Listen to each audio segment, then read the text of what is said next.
Hello everyone, Kelvin here and welcome to another Mastering MFL video. In this video I want to talk about different ways, different strategies, how to play MFL sustainably and maybe also turn a profit.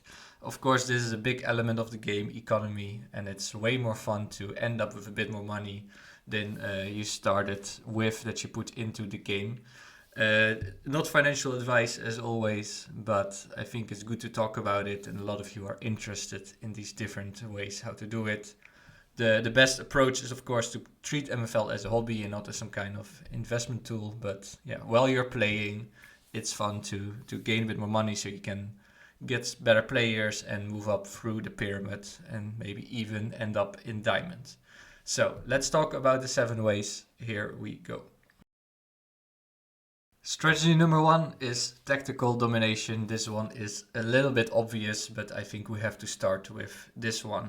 So of course, if you play well, you are going to get more rewards. And if you earn above a certain level, you're going to be sustainable and be able to replace all your guys, or at least this is the plan of the MFL team.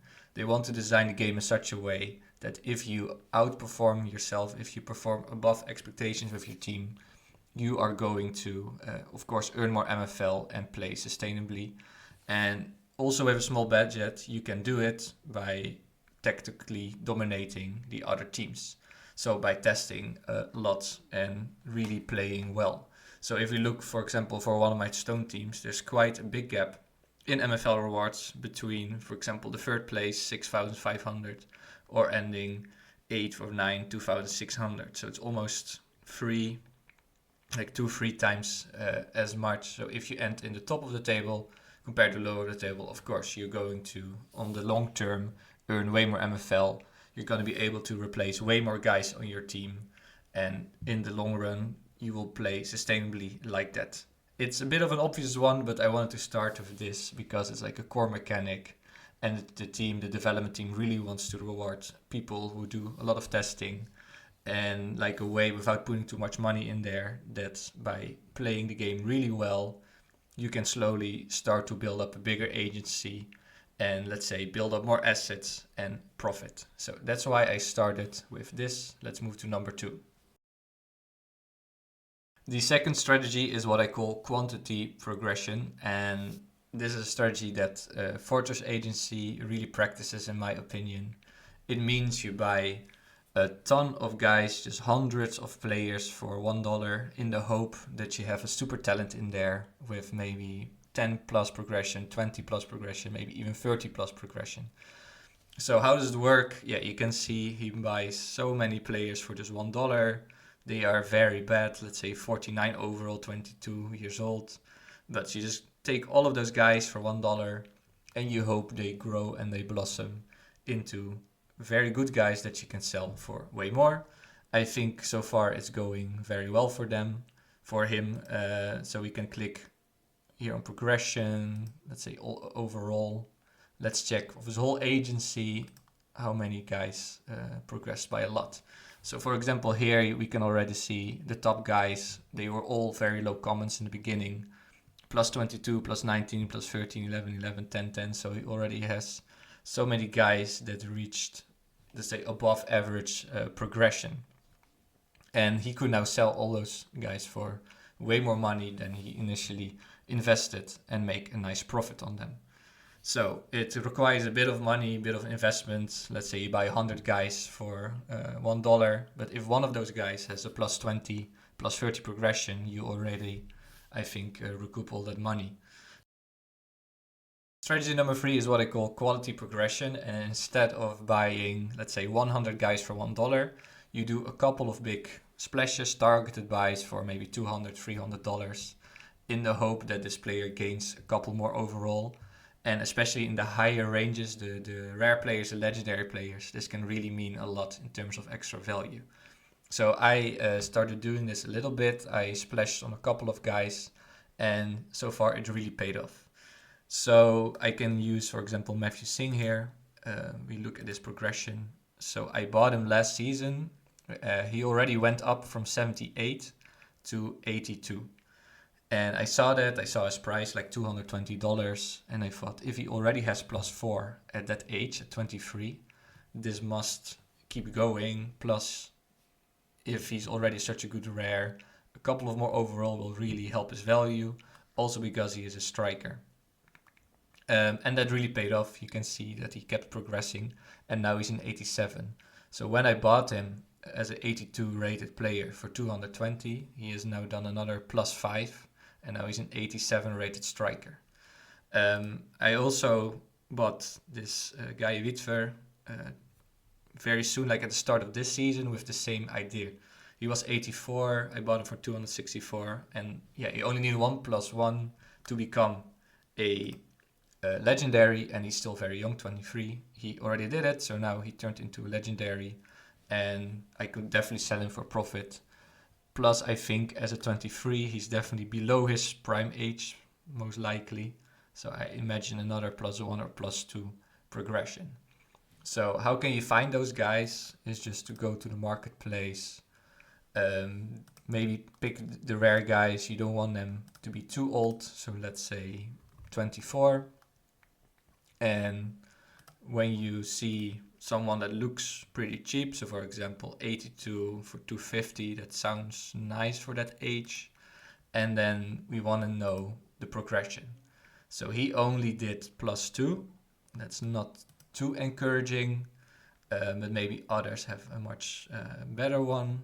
I saw a striker previously, just before I recorded this episode, from 80. Let's look at other similar rated strikers, if he's here or not. But like, there's also a good price.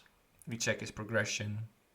Okay, he made +2 recently. That can be a good sign, but we want at least like a +4 or a +3. What did he do? Progression. Okay, this is a great example. So already within 1 or 2 minutes, I found a really nice example. So he went up 1, 2, 3, 4, 5, 6, 7, +7 in 2 years. That is very promising. He's 24, so it's a little bit on the older, the old range, but he could be a nice investment, especially for that price. 260 is not too bad, too high. So this is like a potential player with that progression, especially recently he went up a little bit, that you could buy, maybe get another +1, +2, and an 84 rated striker, maybe legendary striker. You can definitely sell that for profit. Strategy number 4 is floaty flipping. So what does it mean is that you, with your rewards, buy some reward packs, and that you sell this pack. You don't open the pack, but you sell this pack to another user on Flowty or on another secondary marketplace. It might be a little bit against the, let's say, the ethics or the unwritten rules of the game, but it's a good way to make some money, and then you can reinvest that money into better players. So yeah, there's the 2 ways to see this. So let's say you earn 10,000 MFL in rewards. You buy this pack for an uncommon player, which is worth $12.50. And then if you look on Flowty, you see that a lot of those packs are listed for much higher. For example, $50, or a rare pack for $2.30, or there's like uncommon player for $49. There's an offer for $20, so that would already be $7.50 profit. I sold a couple for $35, which is like $25 profit. So in this way, you can kind of double, triple, quadruple the monetary value of your rewards. And with that, you could maybe reinvest it. So let's take an uncommon player. You could get one uncommon player, but there's a risk you have a very bad one. Let's say a 25-year-old goalie. But what can you buy for 35? Let's check on the marketplace. So with that 35 USD you made, instead of opening an uncommon player, you can then start shopping for better guys and avoid the risk of a pack. So let's say low, we want $35. Let's say, what can we get for maximum 35? We want to have, of course, overall high to low. maybe not too old, maybe 24, still okay age. And you can see that you can get a 74 rated goalie, for example. He is 24, which is a great pool, I would say, from a uncommon player pack. So you kind of guaranteed that you have a great player from that pack, or you pocketed $25 profit, let's say. So Flowty flipping is a nice way to or quickly get better players, or just to get a bit of extra cash that you can reinvest in other parts of the game, or just take out as profit. Strategy number 5 is common farming, and of course I have to use MakeThink as an example for this. So what is common farming and how could you use it to play sustainably or turn a profit? So common farming works in multiple ways. It comes down to buying, as you can see, tons of clubs in stone and ice. He also MakeThink has called all of them common farms from all the location, and in ice he has a different logo for them. So you can see he has so many clubs. I think he has about 40 clubs. And yeah, why would you have so many clubs? Is just a guaranteed base level of rewards. Maybe if you play a bit better, better rewards, you can sign a lot of very low commons for low rev shares.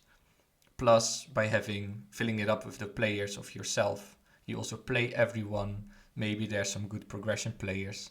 So this is really scaling the operation to get way more MFL rewards, and also get a lot of progression from your players that sometimes might not play in other clubs, or you would have to play development team.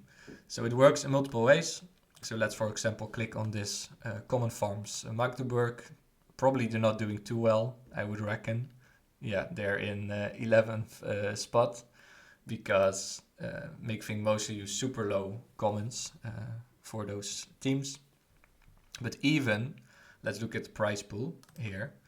Even if you end dead last in ice, you still get 1200 MFL. So if you have a lot of clubs and you get 1200 MFL per season, and you just replace it with simple commons, maybe you do even a little bit better, you get 2000 sometimes, 1800, 1600. All of that scaling, that adds up to a lot of MFL that you can then reinvest in packs, or you get a lot of common players, and maybe you have there some progression. So this is a bit like quantity progression, but then you do it more with clubs and just scaling, farming all those common players and farming MFL in ice. It's a bit of an extreme practice. I think it's also, there's some downsides. It's very hard to manage all those clubs. Plus it takes, you need a lot of capital to buy all those clubs. But if you do some maths, it could work in the end by, let's say, having tons of chances at good progression, plus having a very nice stream of revenue guaranteed coming in each season that you can spend on some nice packs, which you can sell. Plus you could sign a ton of super low revenue players from other users that you don't have to buy, and you can offer them a place to play. So there's like a couple of elements that you have to integrate, but it can work. Maybe talk to MakeThink to get more info. The sixth strategy is what I call 0% club flipping, or it could also work with 10% or 20%. But what it means is that you, at, let's say, half through the season, or now a bit halfway through, or at the end of the season, you buy a club that is listed with a very low revenue share, and that's also competing in the league. So I just checked this club, for example, is a Stone Division club. It doesn't have too much rev share. It's listed for $75. So for $75, buying a Stone club is a pretty good price. Then if we go to the club, you can see, of course, it's having a tough time in Stone. So it's not gonna get too many rewards and might relegate, but it has a very low rev share, only 16%. So you don't have to pay too much to agents. You can buy this club, let's say, for $75. Maybe you can even save it or get it a couple of places higher. For sure, at the end of the season, you get some rewards. So 12th spot is 1800. MFL, you, let's say, get those rewards at the end. After you got the rewards, you list this club again for the same price or a little bit higher to not lose money on it. So maybe for 80 USD. And then, yeah, you sell that club, plus you have that extra MFL. So how does it work? You just try to buy clubs throughout the season who are in a league, who don't have too much rev share. You get all the MFL rewards, and then you try to sell them for at least the same price. And in the end, you end up with more MFL. It's maybe a bit of a hassle, but yeah, it could work. And if you do this every season, you take 1 or 2 extra clubs that you try to maybe save. You take the rewards for that. You spend those rewards again on some players, and then you sell the clubs, and you do it all over again. So you can keep doing this, and then maybe slowly you start expanding your agency. And finally, strategy number 7 is good old trading. You look at the marketplace, you see a player that is undervalued, you buy him, you list him for higher, you wait till he gets sold, and you pocket the profit. So you just trade players, and slowly you start expanding your budget, maybe small profit margins, but all those small profit margins will add up to a nice profit. Someone who's famous or infamous for that is Mendes, this agent from Spain. So we can look at a couple of examples of the players that he sold. You see he has a lot of buying, selling. He's really trading a lot. So let's say, for example, we have this player, this Mir. So let's look at the history. He bought for 13, sold for 16 within like a couple of weeks. So he has maybe $2 profit. It's not too much, but yeah, they all add up to a nice profit. This guy, Olivier, we don't know how much he packed it, but 29. Or Cerveni, let's look at this guy. Yeah, so he bought for $10 a couple of months ago, 2 months ago, now $20. So nice $8, $9 margin after you remove the fees. So you can do this, you can just keep buying guys you think are a bit undervalued, list them straight away for higher, and as the market develops, probably people will pick them up because you also list them for quite a realistic price. So good old trading, nothing special, but yeah, it's a classic strategy to make an extra buck. Well, those are my 7 strategies. Let me know what you think about them. If you think there's one or some that you do that work, share some feedback, share some your opinion about this. Thank you for watching, and see you next time.